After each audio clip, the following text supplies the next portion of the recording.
Hello everyone. Today I will tell you a story. The story is titled, Quirky in a Day That Didn't Need to Be Fast. Please like and subscribe to my channel if you appreciate me. You can skip this if you don't and oppose. Like this video. Thank you very much. The story begins as follows.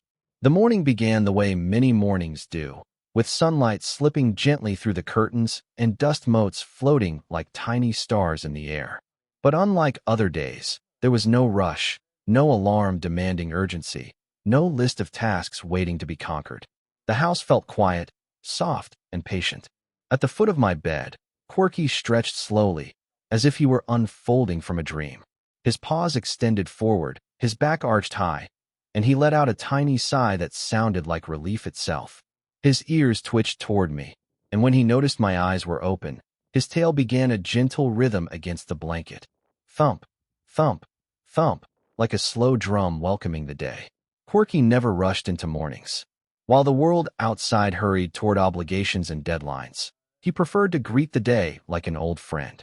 I slid out of bed, and Quirky followed, not trotting ahead, not bouncing with impatience, just walking beside me. In the kitchen, I filled his bowl, and instead of devouring his breakfast the way he sometimes did, he paused between bites, glancing at me as if to say, "We have time." I made tea and sat by the window. Quirky settled beside my chair, placing his chin gently on my foot. Outside, a motorbike hummed past, a rooster crowed somewhere in the distance, and the morning unfolded without urgency. Normally, I would already be checking my phone, scanning messages, or planning the day ahead. But Quirky's calm presence created a quiet space where nothing demanded attention. So I did something unusual. I sat still. We watched the light grow brighter together. After breakfast, instead of our usual brisk walk, we stepped outside and wandered without direction. Quirky stopped to sniff every blade of grass, every leaf, every invisible story written in scent. He paused to watch a butterfly zigzag through the air. He tilted his head at the sound of children laughing in a nearby yard. He noticed everything. And because he noticed everything, I began to notice too. The warmth of the sun on my skin, the gentle sway of tree branches, the soft rhythm of my own breathing. A day that didn't need to be fast had begun. Late morning melted into afternoon without announcement. The sun climbed higher, and the quiet lane near our home shimmered in warmth. We walked slowly, not toward a destination, but into the simple pleasure of movement.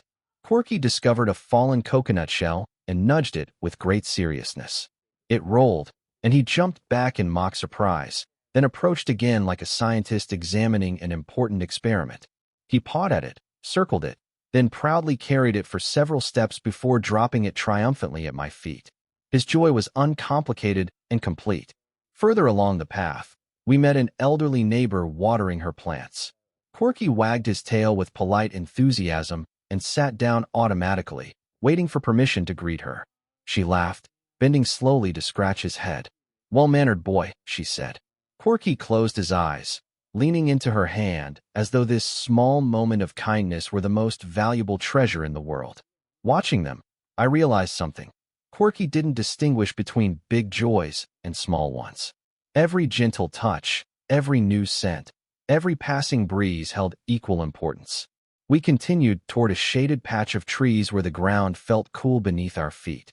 I sat down on a low stone while Quirky stretched beside me, his breathing slow and steady.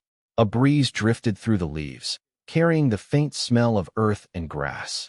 For a long time, we did nothing. And yet it did not feel like nothing. It felt like space. It felt like rest. It felt like the world slowing down to match a quieter rhythm. At one point, Quirky rolled onto his back, paws curled, belly exposed to the sky. His mouth opened in a soft grin, tongue lolling sideways in pure contentment. I couldn't help laughing. He wasn't performing happiness. He was happiness. Clouds drifted lazily overhead. A bird traced wide circles in the sky. Somewhere far away, life continued its busy pace. People working, traffic moving, phones ringing. But here, beneath the trees, time loosened its grip. Quirky eventually sat up and leaned gently against my leg. Not asking for anything. Not demanding play. Just sharing presence. I rested my hand on his warm fur. In that moment, the world felt complete. By late afternoon, golden light softened the edges of everything. The air cooled, and long shadows stretched across the ground like lazy brushstrokes. We returned home slowly, stopping often. Quirky to investigate new smells, me to admire how the sky changed color with each passing minute. When we reached the door, he paused, looking back down the path as though thanking the day before stepping inside. Evening unfolded gently. I prepared dinner while Quirky lay nearby, occasionally lifting his head to ensure I was still there. The small clink of dishes and the soft hum of cooking filled the kitchen with comfort. After we ate, I sat on the floor, and Quirky placed his head in my lap. I absent-mindedly traced the shape of his ears, feeling the steady rhythm of his breathing. There were no dramatic events to remember, no grand achievements, no urgent accomplishments. Only a day lived at the pace of calm companionship. Outside, the sky deepened into shades of violet and indigo. Night arrived softly. Before sleep, we stepped outside one last time. The air was cool, and the stars scattered faintly across the dark sky. Quirky stood quietly beside me, listening to distant sounds only he could hear. He did not rush back inside. He did not pull on the leash. He simply stood, present, peaceful, patient. And in that stillness, I understood something profound. Quirky had not needed the day to be exciting. He only needed it to be shared. In today's world, speed is often mistaken for progress. We hurry through meals, conversations, and even moments of rest, believing productivity defines our worth. Yet animals like Quirky remind us that life's true richness exists in presence rather than pace. He does not measure the day by achievements, but by connection, sensory experience, and companionship. Observing his calm curiosity teaches us to slow down and notice the texture of our lives, the warmth of sunlight, the comfort of familiar spaces, and the quiet joy of shared silence. To apply this lesson in modern life, begin with small pauses.